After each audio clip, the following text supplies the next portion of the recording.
60세 이후에 찾은 사랑. 실화. 사랑이 당신을 찾을 때. 이런 상황을 상상해보세요. 당신은 63세이고 평소 즐겨가던 카페에 앉아서 심리학 책을 읽고 있습니다. 수십 년 동안 인생을 다 알고 있다고 생각했는데 왜 이렇게 길을 잃은 느낌인지 이해하려고 하면서 말이에요. 옆 테이블에 낯선 사람이 당신의 책을 보고 말을 겁니다. 융이네요. 흥미로운 선택이군요. 인생의 후반부에 대한 그의 생각을 아시나요? 이것이 바로 엘리노어의 사랑 이야기가 시작된 방식입니다.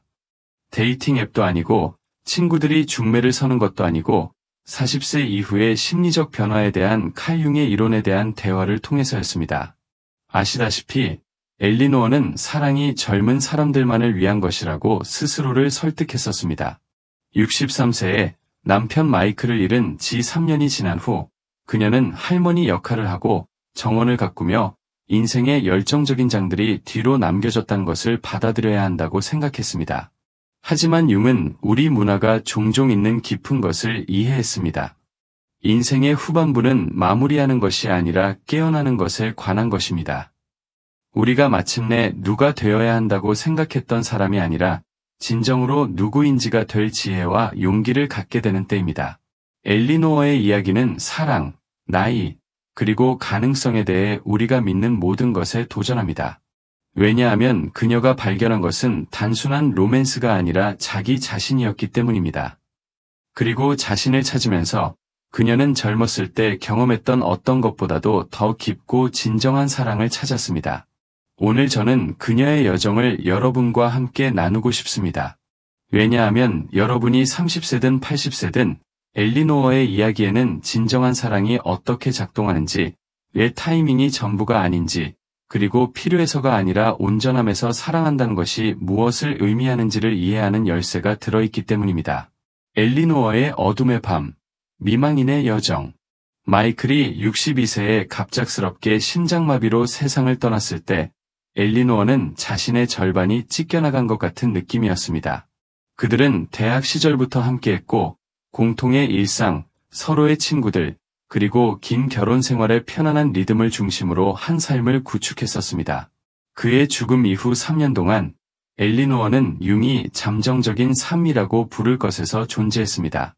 진정으로 살아있지는 않으면서 삶의 동작들을 해나가는 것이었습니다. 그녀는 자원봉사로 바쁘게 지내고 성인이 된 자녀들과 시간을 보내고 집을 관리했지만 내면은 공허했습니다. 저는 기다리고 있는 것 같았어요. 엘리노어가 저에게 말했습니다. 하지만 무엇을 기다리고 있는지 모르겠더라고요. 아마도 그냥 죽기를, 마이클과 함께하기를 기다리고 있었던 것 같아요. 다시 진정으로 살아있다는 생각은 불가능해 보였습니다. 융은 그가 영혼의 어둠의 밤이라고 부른 것에 대해 광범위하게 썼습니다.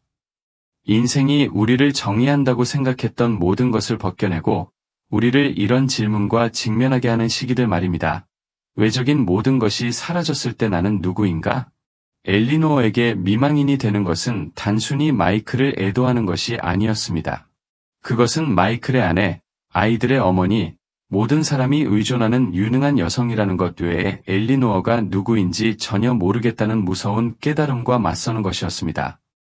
위기는 고통스러웠지만 융이 인생 후반부의 가장 중요한 작업이라고 여긴 것의 시작을 표시했습니다. 개체화, 온전하고 통합되고 진정으로 우리 자신이 되는 과정 말입니다. 하지만 엘리노어가 예상하지 못한 것이 있었습니다. 자아를 향한 이 여정이 실제로 그녀를 인생에서 가장 진정한 사랑을 위해 준비시킬 것이라는 점이었습니다. 여러분도 자신에 대해 알고 있다고 생각했던 모든 것이 갑자기 불확실하게 느껴지는 곳에서 자신을 발견한 적이 있나요? 상실이 여러분으로 하여금 잃은 것뿐만 아니라 그것 없이는 자신이 누구인지를 의문시하도록 강요한 적이 있나요? 융의 지혜, 인생의 후반부. 융은 인생이 완전히 다른 목적을 가진 두 개의 뚜렷한 절반으로 이루어져 있다고 믿었습니다. 전반부는 확립에 관한 것입니다. 직업을 쌓고 가족을 이루고 세상에서의 정체성을 만드는 것 말이죠. 하지만 후반부는 보통 40세경에 시작되는데 우리를 완전히 다른 것으로 부릅니다. 우리 전체 자아의 통합입니다. 융은 이렇게 썼습니다. 일생의 특권은 진정한 자신이 되는 것이다. 하지만 우리 대부분에게 이것은 인생이 우리로 하여금 우리가 누구라고 생각했는지를 의문시하도록 강요할 때만 가능해집니다. 엘리노어의 미망인 상태는 그녀의 개체화에 대한 부름이었습니다. 수십 년 만에 처음으로 그녀는 물어야 했습니다. 나는 실제로 무엇을 원하는가? 무엇이 나에게 기쁨을 주는가? 모든 사람이 필요로 하는 아내와 어머니가 되기 위해 내가 제쳐둔 나의 부분들은 무엇인가? 그녀는 작게 시작했습니다. 그녀는 항상 문학을 사랑했지만 함께하는 시간에는 마이클의 관심사에 집중했었습니다. 이제 그녀는 독서 모임에 가입했습니다. 그녀는 20대에 실용적이지 않다는 이유로 그림을 포기했었지만 61세에 수채화 도구를 사고 여분의 침실에 이젤을 설치했습니다. 이것들은 단순한 취미가 아니었습니다. 이것들은 융이 그림자를 되찾는 것이라고 부른 것이었습니다. 우리가 억압하거나 무시하는 우리 자신의 모든 부분들은 사라지지 않습니다. 그것들은 우리의 무의식에 살면서 나타날 허락을 기다립니다.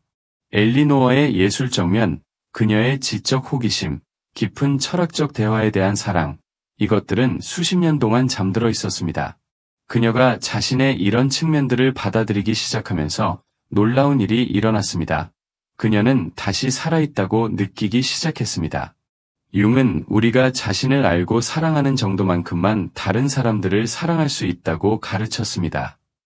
엘리노어는 진정으로 자신이 됨으로써 자신도 모르게 진정한 사랑을 위해 준비하고 있었습니다. 하지만 이 과정은 그녀가 가장 깊은 두려움들과 맞서는 것을 요구했습니다. 새로 시작하기에는 너무 늙었다면 어떻게 할까? 사람들이 편안한 일상 이상을 원하는 것에 대해 판단한다면 어떻게 할까? 이 새로운 버전의 자신에서 실패한다면 어떻게 할까? 그림자의 등장, 잊혀진 꿈들과 마주하기. 융의 그림자 개념은 악이나 어둠에 관한 것이 아닙니다. 그것은 우리 삶에 살지 못한 부분들에 관한 것입니다. 엘리노어에게 그림자는 수십 년 동안 억압된 꿈들과 그녀 성격의 측면들을 담고 있었습니다. 여행하고 싶었지만 항상 익숙한 장소를 선호하는 마이클의 취향에 따랐던 모험적인 여성이 있었습니다. 남편의 경력을 지원하기 위해 대학원을 포기했던 지적으로 호기심 많은 사람이 있었습니다. 나이가 들면서 욕망을 억압하는 법을 배웠던 관능적인 존재가 있었는데 열정은 젊은 여성들을 위한 것이라고 믿었기 때문입니다.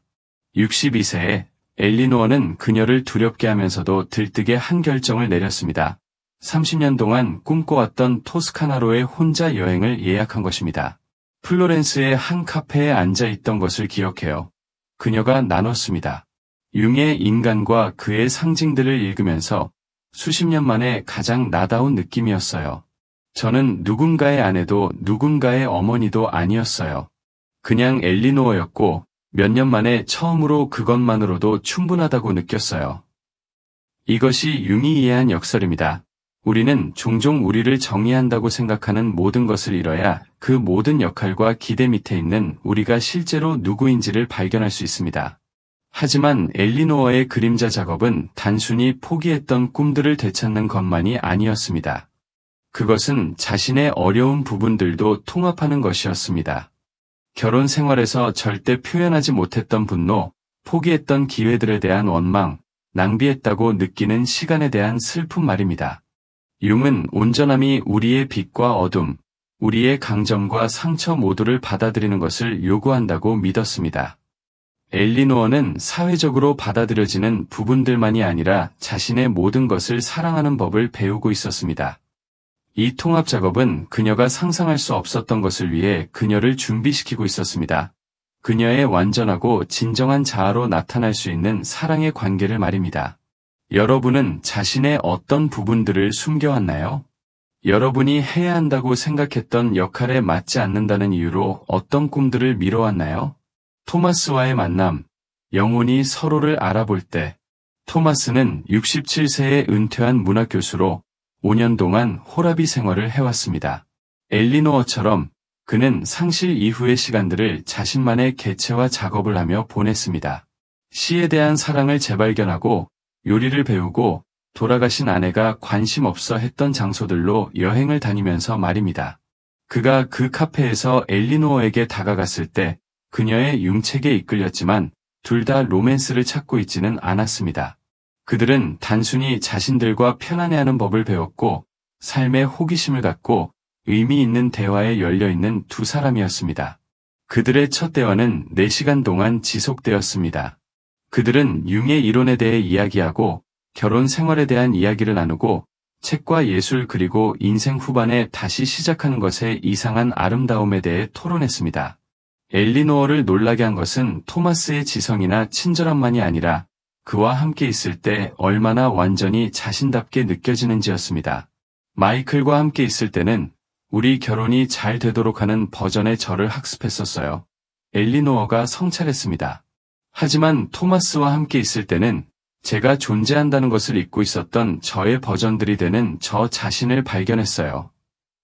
이것이 융이 개인들 간의 진정한 만남에 대해 썼던 것입니다. 두 사람이 사회적으로 받아들여지기 위해 쓰는 가면인 페르소나가 아니라 통합된 자아에서 만날 때 마법 같은 일이 일어납니다. 엘리노어와 토마스는 서로를 완성시키거나 서로의 외로움을 고치려고 하지 않았습니다. 그들은 함께 아름다운 것을 창조하기로 선택한 두 명의 온전한 사람들이었습니다. 그들의 구애는 젊음의 절망적인 급박함 없이 천천히 펼쳐졌습니다. 그들은 레스토랑이 문을 닫을 때까지 지속되는 저녁 대화를 나눴습니다. 함께 박물관을 방문하며 수십 년의 인생 경험으로 형성된 관점들을 나누었습니다. 서로에게 시를 읽어주었는데 이는 대학 이후로 둘 다 해보지 못했던 일이었습니다. 하지만 아마도 가장 중요한 것은 그들이 서로에게 자신들의 그림자를 나누었다는 것입니다. 그들의 후회, 두려움, 불완전함을 말입니다.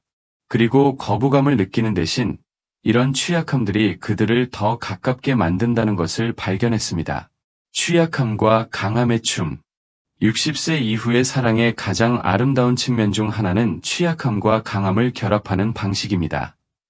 엘리노어와 토마스는 둘 다 깊은 상실을 견뎌냈고 죽음과 마주했으며 외롭지 않으면서 혼자 있는 법을 배웠습니다. 이것은 젊은 연인들이 종종 부족한 종류의 용기를 그들에게 주었습니다. 그들은 이미 최악의 두려움을 견뎌냈기 때문에 자신들의 두려움에 대해 솔직할 수 있었습니다. 가슴 아픔이 고통스럽지만 실제로 죽이지는 않는다는 것을 배웠기 때문에 마음을 걸 수 있었습니다. 저는 취약함이 약함이라고 생각했었어요. 엘리노어가 나누었습니다. 하지만 이 나이에 그것이 할 수 있는 가장 강한 일이라는 것을 깨달았어요.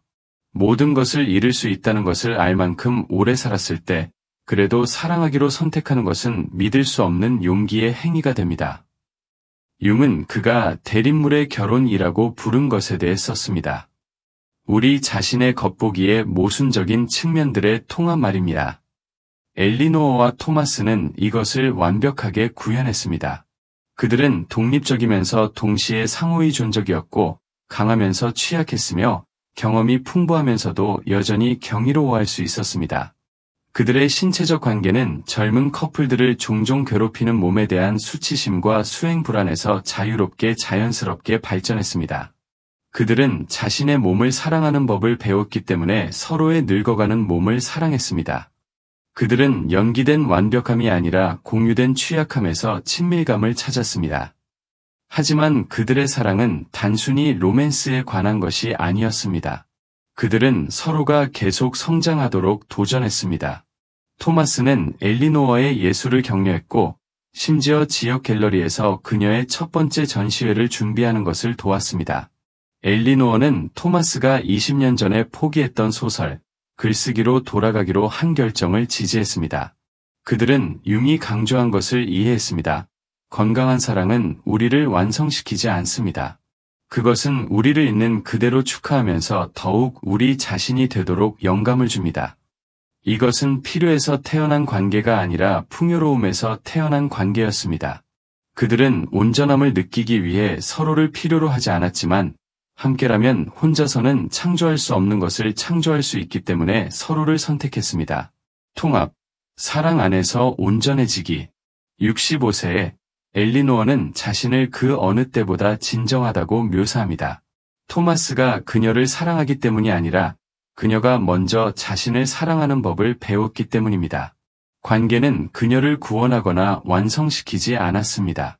그것은 그녀의 온전함이 꽃피울 수 있는 공간이 되었습니다.